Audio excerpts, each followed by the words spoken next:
First reading.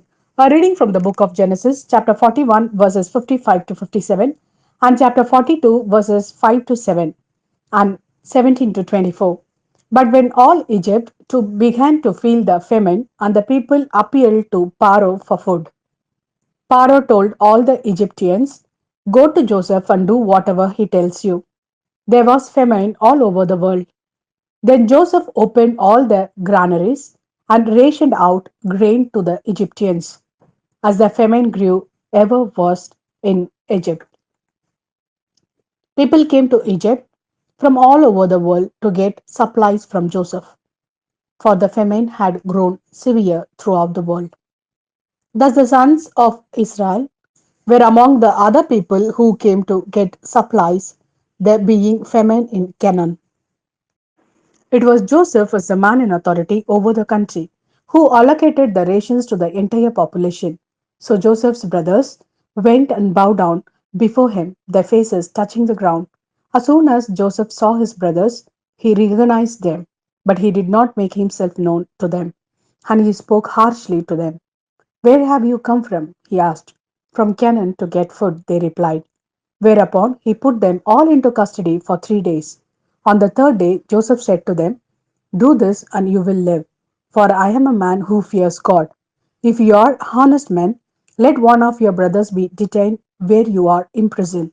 The rest of you go and take supplies home for your starving families. But you must bring your youngest brother back to me. In this way, what you have said will be verified, and you will not have to die." And this is what they did. And they said to one another, "Clearly, we are being punished for what we did to our brother. We saw his deep misery. Then he pleaded with us, but we would not listen. And now this misery has come home to us." Reuben restored to them, "Did I not tell you not to wrong the boy? But you would not listen. Now comes the accounting." They did not know that Joseph understood, because there was an interpreter between them. He turned away from them and wept. When he was able to speak to them again, he chose Simon out of their number and had him bound while they looked on. This is the word of Lord. Thanks be to God.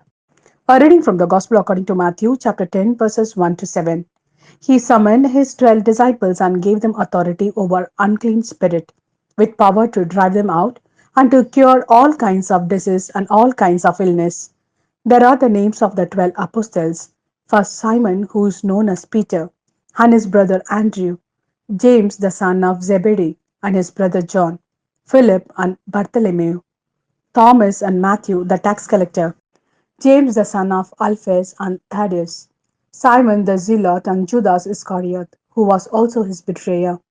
These 12 Jesus sent out, instructing them as follows: "Do not make your way to Gentile territory, and do not enter any Samaritan town. Go instead to the lost sheep of the house of Israel. And as you go, proclaim that the kingdom of heaven is close at hand."